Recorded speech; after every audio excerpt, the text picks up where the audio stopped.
누가복음 22장 24절부터 34절까지 한 절씩 교독하겠습니다. 또 그들 사이에 그중 누가 크냐 하는 다툼이 난지라.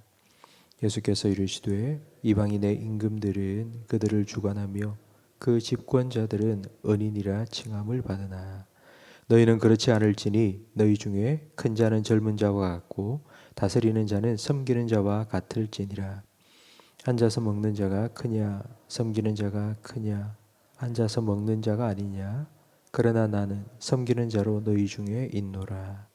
너희는 나의 모든 시험 중에 항상 나와 함께한 자들인즉 내 아버지께서 나라를 내게 맡기신 것 같이 나도 너희에게 맡기어 너희로 내 나라에 있어 내 상에서 먹고 마시며 또는 보좌에 앉아 이스라엘 12지파를 다스리게 하려 하노라.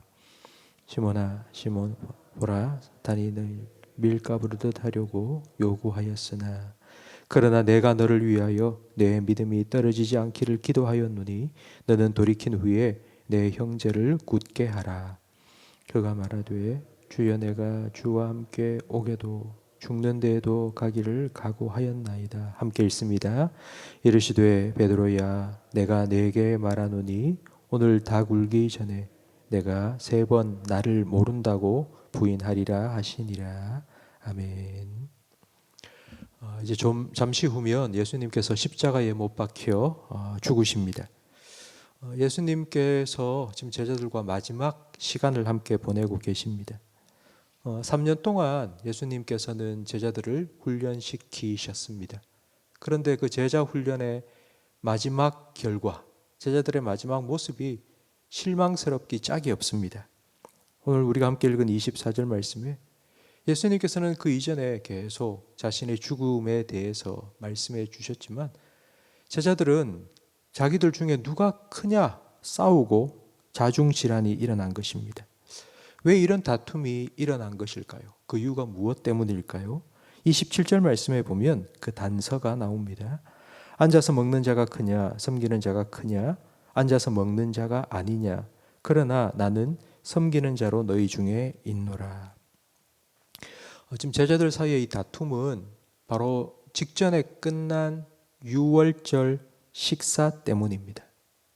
예수님 당시에 이스라엘 사람들은 식사를 하기 전에는 반드시 우리처럼 손을 씻는 것은 물론이거니와 발을 꼭 씻었습니다. 발을 씻는 이유는 지금처럼 온 발을 다 덮는 신이 없었기 때문입니다.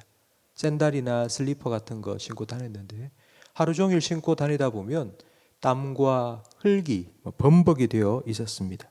그래서 식사하기 전에는 반드시 발을 씻었습니다.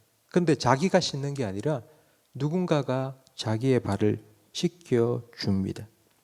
제일 낮은 종이 사람들의 발을 씻겨주었습니다.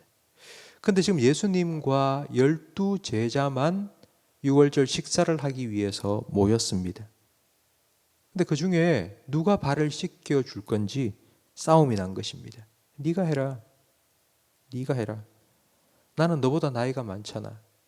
나는 너보다 일찍 먼저 부름을 받은 선배잖아.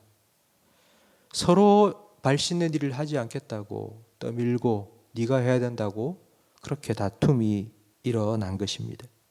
이 모습을 지켜보시던 예수님께서는 일어나셔서 옷을 벗고 수건을 허리에 두르고 그리고 대야에 물을 떠가지고 와서 제자들의 발을 한 명 한 명 씻겨 주셨습니다. 그러면서 27절 말씀에 앉아서 먹는 자가 크냐 섬기는 자가 크냐? 당연히 앉아서 먹는 자가 크죠.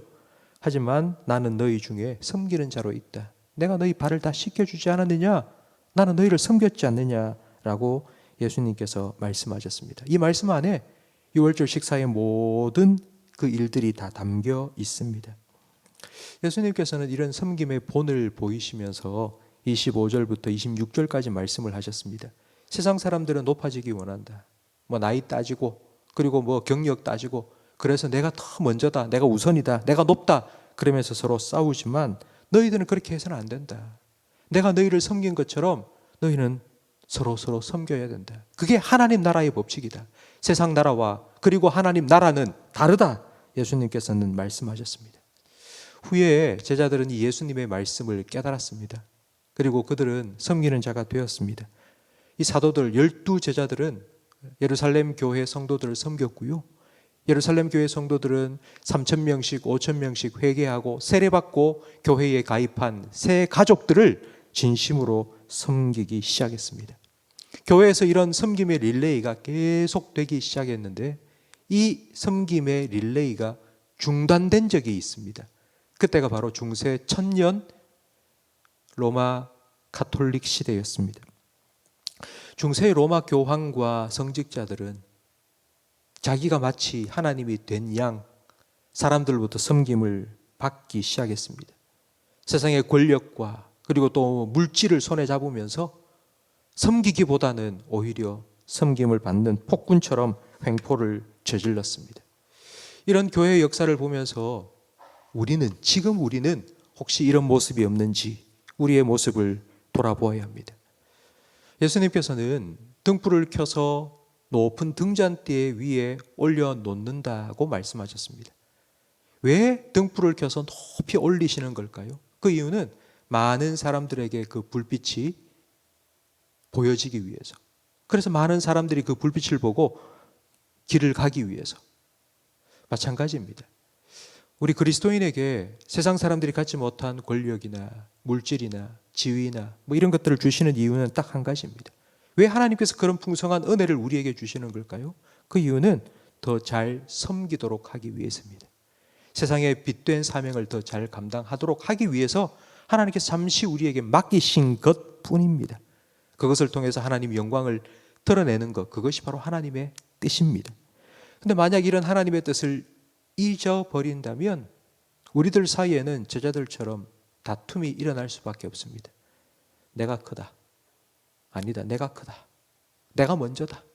내가 더 잘 산다. 내가 더 복받았다. 서로 싸우면서 다툼이 일어날 수밖에 없습니다. 예수님께서 우리에게 명령하신 이 섬김의 릴레이가 다시 교회에서부터 시작되어야 됩니다. 제가 몇 주 전에 주일 설교를 하면서 말씀드린 것처럼 이번 부활주일 감사 헌금의 절반은 뚝 떼어서 우리 지역 주민들 중에 참 힘들고 어렵게 사시는 분들 희망상자 나눔에 사용하겠다고 말씀드렸습니다.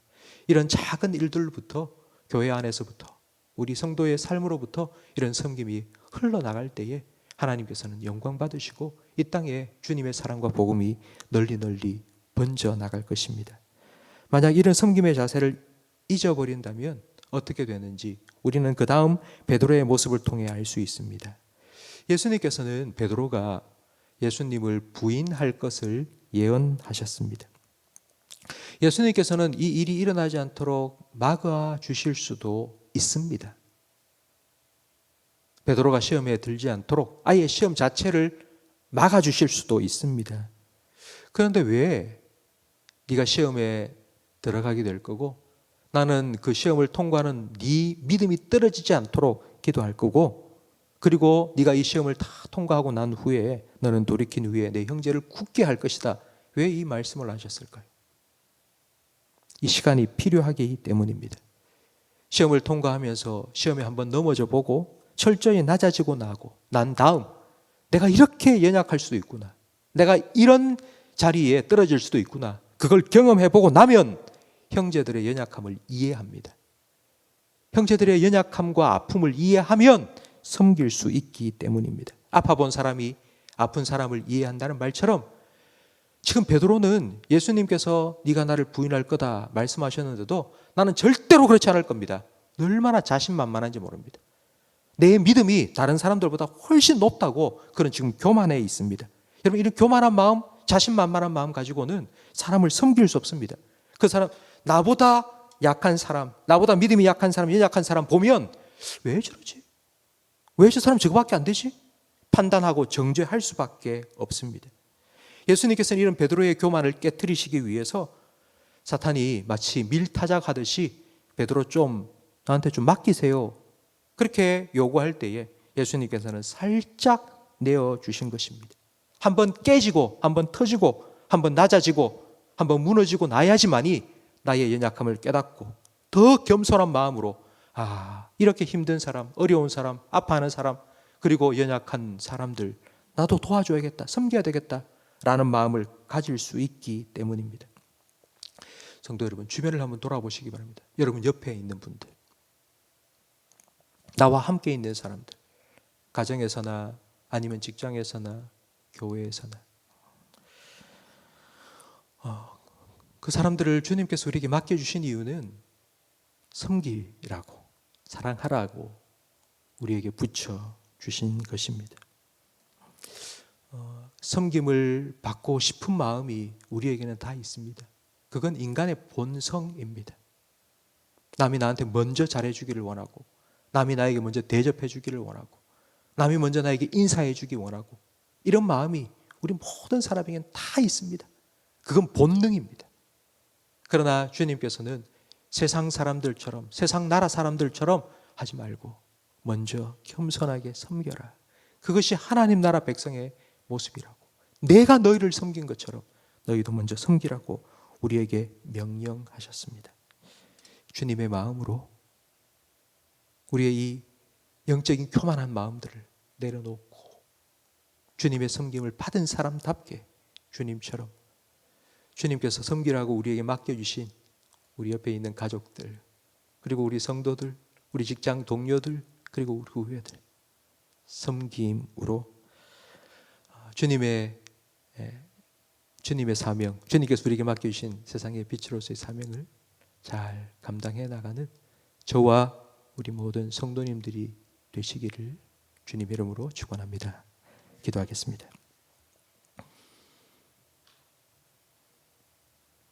내가 너희를 섬긴 것처럼 너희도 서로 섬기라고 명령하신 주님, 제자들의 발을 씻겨 주심으로 섬김이 무엇인지를 보여주신 주님, 그리고 십자가 위에서 생명을 온전히 내어주심으로 우리를 섬겨주신 주님,